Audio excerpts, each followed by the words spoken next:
Bon début de semaine à tous les amoureux du sport. C'est parti pour ce nouveau numéro de Total Sport. Cannes Côte d'Ivoire 2023, Arouane Bissaka tout proche de rejoindre la sélection nationale de la République démocratique du Congo. Le ministre des Sports François-Claude Kaboulo Mona Kaboulo s'est exprimé sur la santé de l'international congolais Jonathan Bolingi qui est actuellement entre la vie ou la mort. Ligue nationale de football, il n'y a pas eu de vainqueur ni de vaincu entre les derniers clubs Motema Pembe et l'OC Renaissance du Congo au stade Tata Raphaël de la Kyotil. Interclub de la CAF, contrairement au FC Saint-Louis Popo qui a perdu en déplacement en Afrique du Sud, le tout-puissant Mazembe est allé s'imposer à Lilongwe ce dimanche pour les comptes de la Ligue des champions de la CAF. C'est parti pour les détails.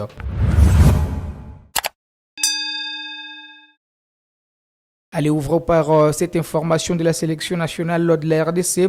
Le journaliste sportif belge KBA a confirmé que les joueurs de Manchester United, Arouane Bissaka, est en contact avec les sélectionneurs Sébastien Desabre, envie de rejoindre la sélection nationale de la RDC. Notre confrère l'a confirmé sur Canal+, dans une émission diffusée le vendredi. Est-ce qu'une bonne nouvelle à quelques jours du tirage au sort de la Coupe d'Afrique des Nations prévu le 12 octobre prochain à Abidjan en Côte d'Ivoire? Les Léopards de la RDC se sont qualifiés pour la phase finale en finissant à la première position dans les groupes I devant la Mauritanie qui va aussi accompagner les fauves congolais en Côte d'Ivoire. On va enchaîner avec les interclubs de la CAF. Comme je le disais, l'FC Saint-Louis Popo est allé perdre en déplacement à Polokwane au Peter Mokaba Stadium devant Sekoukoun United sur les scores de 1-3. Donc les buts marqués par Jonathan Mokonzi n'a pas suffi aux cheminots. On va suivre l'entraîneur du club congolais Mohamed Magasuba en conférence de presse d'après-match.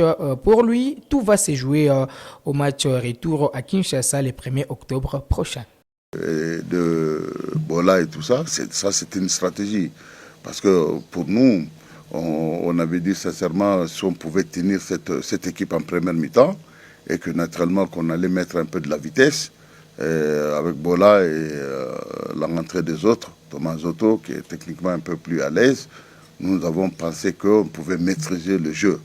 Mais comme je l'ai dit, il y a eu des situations malencontreuses, des buts faciles que nous avons encaissés. Et franchement, ça bouleverse tout. Parce que le football, c'est le but qui détermine aussi toutes les actions, que ce soit du joueur, du groupe, de l'équipe, ainsi de suite. Donc, si on n'avait pas encaissé des buts faciles comme ça, je suis sûr qu'on pouvait faire très très mal.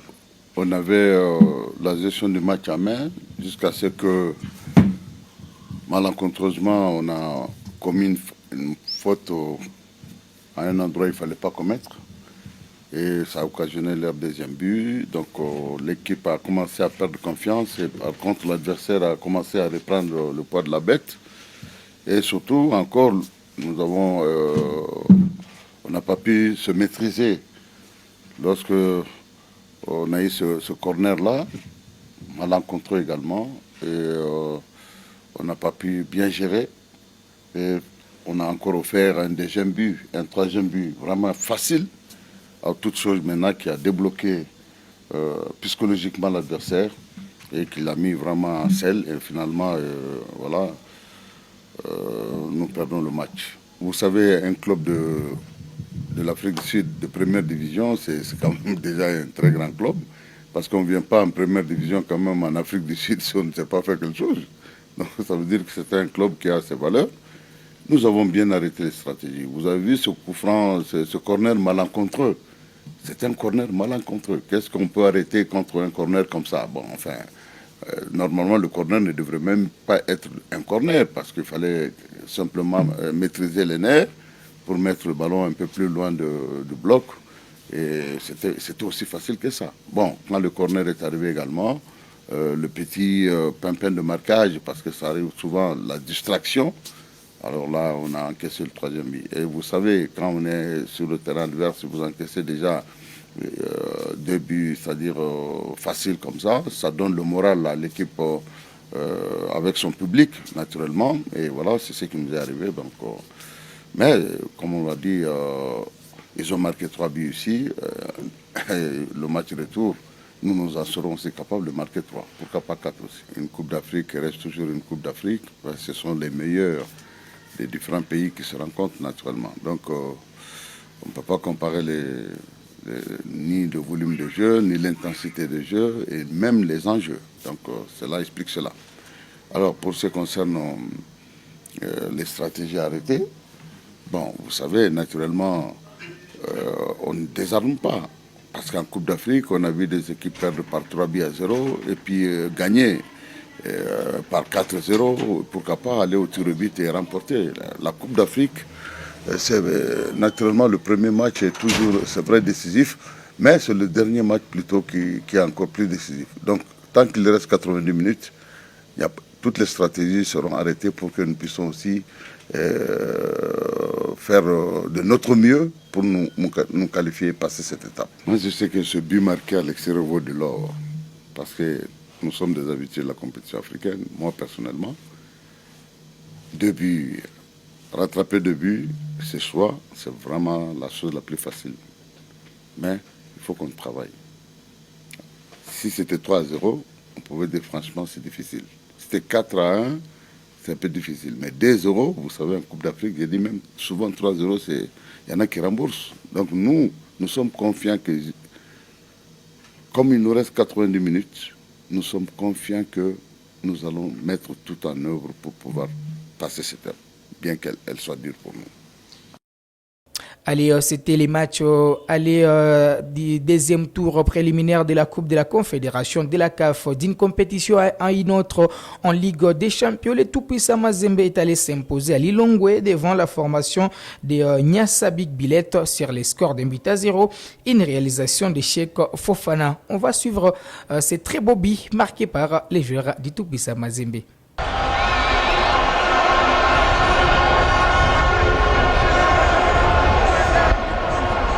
Precious de la tête.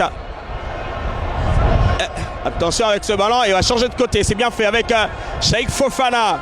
Cheikh Fofana, il est passé. Et la frappe de Cheikh Fofana! La frappe de Cheikh Fofana!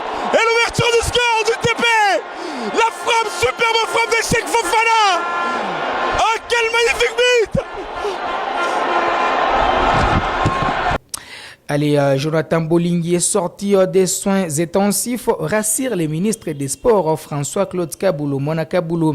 Le ministre des Sports a rassuré les peuples congolais en général et les amoureux du football en particulier sur la situation du léopard Jonathan Bolingui hospitalisé en Serbie. On va suivre cet élément du ministre des Sports. Eh bien, de Paris, où je me trouve en ces moments, je viens de suivre la situation de très très près concernant notre joueur avant-centré Bolingui Merikani. Je viens de m'entretenir avec notre ambassadeur en Serbie, Monsieur Kalala, qui me rassure que ce matin à 10h, notre footballeur est sorti des soins intensifs et il est toujours sous surveillance ventilation. Donc, les médecins sont en train de les suivre. Les premiers examens n'ont pas laissé des traces de typhoïde, n'ont pas laissé des traces de poison, contrairement à ce qu'on raconte, il n'est pas du tout empoisonné, que par contre son sang a été envoyé dans un centre spécialisé pour des examens approfondis.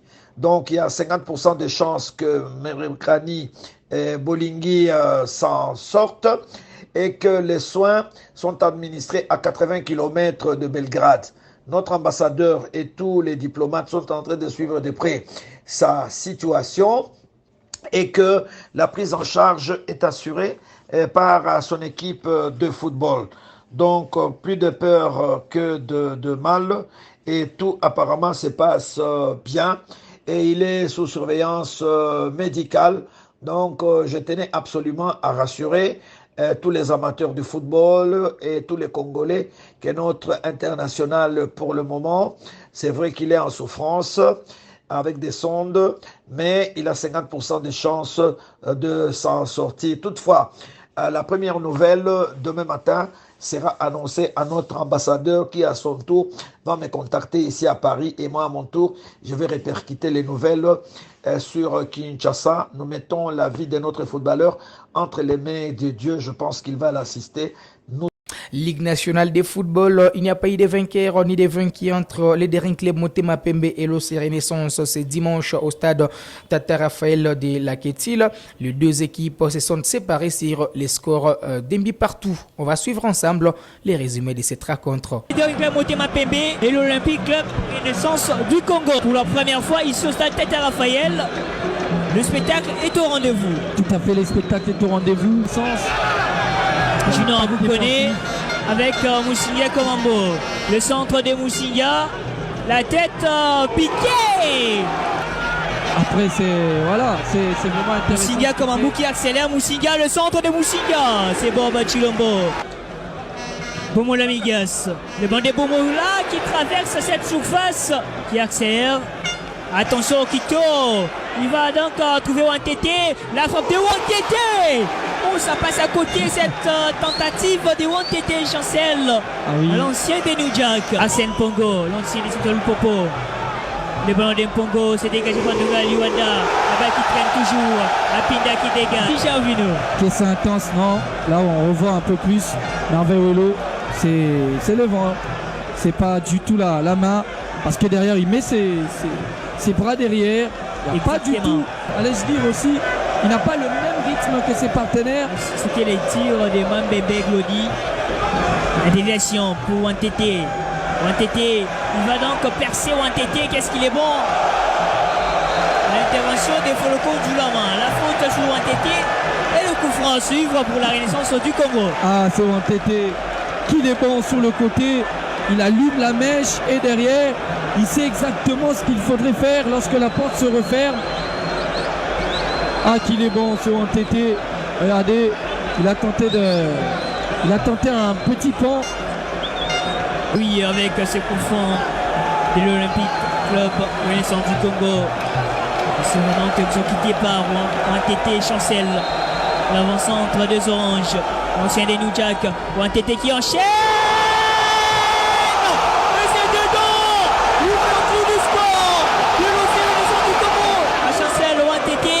Le camp René qui jubile, l'ambiance, rendez-vous comme d'habitude. Déjà ça a été depuis le premier match. Ah, Wantete, regardez. Ah, quelle intelligence ce Wantete. Lorsqu'on le revoit des près, regardez, il a déjà couru parce qu'il a vu ce ballon entrer. Ah, Moulenda, il a été pris. L'ancien de la Renaissance du Congo, Kalonji. Lubila Katembo à la récupération. Lubila, le centre à suivre de Lubila, ça a été dévié au second poteau. Du gardien. C'est comme si ce 12e homme constituait une énergie renouvelable. Ça a tellement d'énergie ce 12e homme. Le centre, la tête de Wantete encore, les gardiens Mouleda. Qu'est-ce qu'il est bon ces gardiens. C'est aussi ce joueur de la Renaissance du Congo.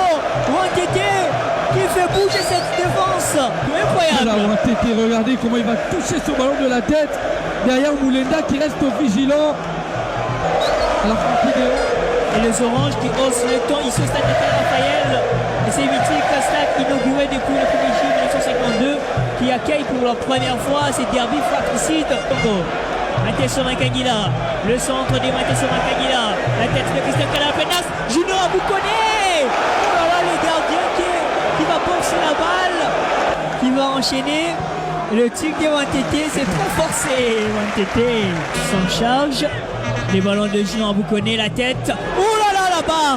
Il trouve Foloko Nzulama et Foloko. L'ancien des Kouya Sport. Amoussinga. Et BSMP qui s'active. La passe au second poteau. Bomola Migas, l'ancien des Célestes. N'a pas pu bien conclure cette action. La pose ici au stade Tata Raphaël. Petite plus-value à ses côtés pour pouvoir mettre beaucoup de... Le ballon avec Moussinga, l'égalisation est là peut-être. Oh là là, quelle occasion ratée par les Immaculés. Défendu parce qu'il ne cède surtout pas. Et là c'est fuyant. Heureusement qu'il y a ce rebond. La appuie sur Mido Kingu, le centre de Mido Kingu. La tête qui touche donc la barre. Sembali avec Junior Aboukone, le tic de Junior Aboukone. La passe de Sembali, très vite pour qui? Pour Musinga Komambo, devant Maïti Klijarvino. Musinga, il va tenter d'enrouler. C'est parti avec ses ballons, second poteau. Que c'est dur. Kalonji Mira pour Ndongala Liwanda. La passe de Ndongala Liwanda. La belle déviation pour Musinga Komambo. Peut-être une dernière occasion, le centre, second poteau. L'égalisation qui arrive à toute fin de la partie. DSMP qui obtient ce but égalisateur sur ce centre de Musinga. Et c'est donc un but partout sur sa tête à Raphaël. La ville qui doit changer de camp. Oui, ici, au stade Tata Raphaël, alors que la nuit est en train de tomber, tout pensait être écoulé pour les Dakar Motema Pembe. Mais c'est lui, et d'un éclair de génie, il ne s'est jamais arrêté de courir. Et derrière, le petit toucher de balle de la tête, il a dit, ils ne m'ont pas vu venir. Oui, le gardien ne l'a pas vu venir, je le disais, Merveilluelo, qui n'a pas totalement eu de réussite, ce gardien. C'est ça, un derby. Mais derrière, on aime bien l'ambiance. Allez, avant ces matchs, c'est l'équipe d'IFC Étoile du Kivu qui perdait en tout cas son quatrième match successif, cette fois devant la formation des Kouya. 4-1, c'était les scores au finish. Un très mauvais départ pour les représentants des Sud Kivu dans la Ligue nationale de football. Pour finir à Goma, la Lifnoki était en assemblée générale couplée à l'adoption du nouveau statut de la Ligue de football du Nord Kivu, récemment élaboré par les membres subdélégataires de la Lifnoki, les journalistes sportifs, les médecins ainsi que les entraîneurs. Tout est parti du discours du président de la tente urbaine de football de Goma, Christian Lumwanga, que nous allons suivre ensemble. Vous êtes sans ignorer que le monde de notre discipline sportive est en voie de grande mutation. Et j'ose croire et souhaiter en même temps que le nôtre suivra aussi cette élan. C'est pourquoi je voudrais demander à tous les participants de capitaliser la rencontre d'aujourd'hui qui nous offre une autre occasion de plus de maintenir un contact régulier avec la Lifnoki et de continuer sur la voie de la recherche pour arriver au développement harmonieux de notre discipline sportive. Je ne manquerai pas de rappeler également l'excellence des relations d'amitié et de coopération qui existent entre nous, les entités et la Ligue, car elle constitue un acquis très important qui nous permet de concevoir le meilleur de l'avenir de notre football, non seulement de la province, mais également de notre grande nation, la République démocratique du Congo. À tous, je vous souhaite un excellent travail et bienvenue à tous. Merci. Allez, ça n'est suivi les mots d'ouverture du président de la Ligue de football du Nord Kivu, Eldeva Kachuraki. Nous nous trouvions dans cette salle de réunion de la Ligue de football du Nord Kivu. Que son nom soit loué. Au nom du comité exécutif et à mon nom propre, je vous souhaite une fois de plus la bienvenue et un bon séjour à Goma. Nos assises de séjour se tiennent dans un moment particulier, un moment où nous sommes en train de réécrire l'histoire de notre football. Je suis très heureux que vous et moi soyons parmi tant d'autres à travers notre pays qui jetons les jalons du développement de notre chère discipline sportive. La journée d'aujourd'hui est très chargée. Chargée parce que, dans un premier temps, nous allons nous lancer dans un exercice qui devra attirer votre attention sur le rapport d'activité de la saison sportive 2022-2023. Dans la deuxième partie de la journée, nous nous pencherons à légiférer sur les textes qui présideront désormais à la gestion du football de notre province. Pour la première heure, nous vous invitons à exploiter et analyser les rapports d'activité du comité exécutif tout en comprenant qu'aucune œuvre humaine n'est parfaite. Nous attendons donc vos recommandations et amendements en vue de son adoption. En seconde heure, nous allons passer en revue article par article du draft des statuts de la LUFNOKI tel que proposé lors de l'atelier d'élaboration tenu dans cette même salle au mois d'avril passé et qui avait réuni tous les intervenants du football en province, c'est-à-dire les dirigeants des entités subdélégataires de la LUFNOKI, les représentants des corps de métier, les délégués des clubs, les délégués des services sanitaires, les délégués des journalistes sportifs. Nous attendons de vous donc que vous soyez concentrés tout au long de la journée pour que nous puissions atterrir en beauté. Elle dira toute une journée au siège de la Ligue de football du Nord Kivu les samedi. Plusieurs points étaient à l'ordre du jour. En tout cas, les dirigeants des entités en province du Nord Kivu représentés du territoire de Walikale en passant par la ville de Beni et Butembo, plusieurs points ont été décortiqués dans la grande salle de la Ligue de football du Nord Kivu. Voilà qui met un terme à cette production sportive sur Kivu Morning Post TV. On se fixe rendez-vous très prochainement avec ce même plaisir.